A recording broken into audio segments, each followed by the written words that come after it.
নিজের ফিলিং এর কথাই বলতে পারি। গত 17 বছরে আমি দেশটাকে নিজের বলে ভাবতে পারি নাই। আমার কাছে নিজেকে দ্বিতীয় শ্রেণীর নাগরিক মনে হয়েছে। এবং খুবই ইন্টারেস্টিং, আমি খুঁজে খুঁজে বের করেছি ইন্টারন্যাশনাল র‍্যাঙ্কিং গুলোতে কোন কোন জায়গায় বাংলাদেশ আরো পিছিয়ে গেল। এই খবরগুলো না আমাকে এক ধরনের স্বস্তি দিয়েছে। কেন? কারণ আমি রাষ্ট্রটাকে আপন ভাবতে পারি নাই। আমাদের সংবিধান আমাদের নাগরিকদের এই 53 বছরে কতটুকু নিরাপত্তা দিতে পেরেছে?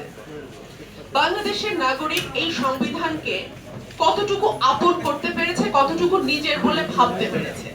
আজকে আমাদের আলোচনায় একটি প্রশ্ন উঠে এসছে যে বাংলাদেশের মানুষ নিজেদেরকে নাগরিক হিসেবে তৈরি করে উঠতে পারেনি, বা আমরা নিজেদেরকে বাংলাদেশের নাগরিক বলতে যা বোঝায় সেটা বাংলাদেশে তৈরি হয়নি। কেন তৈরি হয়নি? হয়নি এ কারণেই যে এই দেশের মানুষ ভোট দিয়েছে বটে, কিন্তু যারা ক্ষমতায় গেছে, যে কোনো দলের কথাই আমি বলবো, যারা ক্ষমতায় গেছে তারা বিষয়টিকে এমন ভাবে কুক্ষিগত করেছে, তারা সকল সুযোগ সুবিধা সকল কিছুকে তারা এত মানে ক্ষুদ্র গোষ্ঠীর মধ্যে সীমাবদ্ধ করেছে যে বাকি যারা সাধারণ মানুষ তারা আর নিজেকে এই রাষ্ট্রের অংশ বলে ভেবে উঠতে পারে নাই।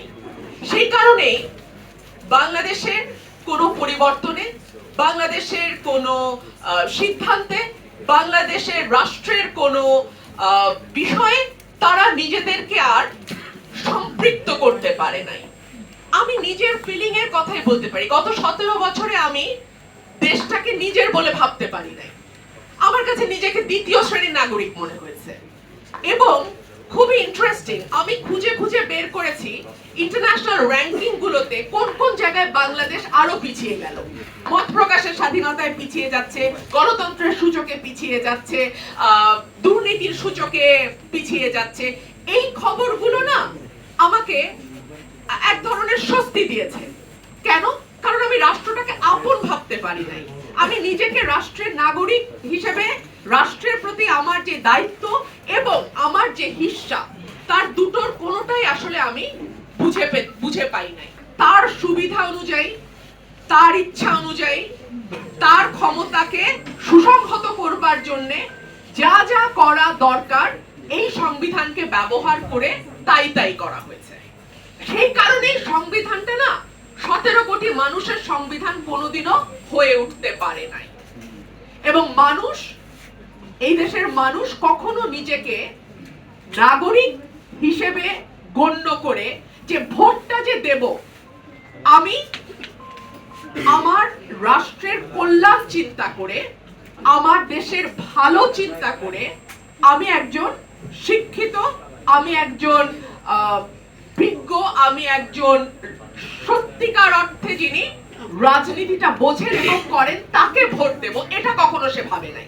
সে মনে করেছে আমার ক্ষমতা ওই একদিনই, আমি ভোট দিব, ওই একদিনই আমার ক্ষমতা, এটা আমি কিছু পয়সার বিনিময়ে দেই বা সিগারেট পান বিড়ির বিনিময়ে দেই, ওই একদিনই আমার যেটুকু পাওয়ার আমি ওই একদিনই পাবো। এরপরে আর 365 যেই কয়দিন হয় ওই কয়দিন আমার আসলে আর কোনো সে থাকবে না, আমার আর কোনো বলার কিছু থাকবে না। সেই কারণেই বাংলাদেশটা আজকে এই অবস্থায় এসে দাঁড়িয়েছে।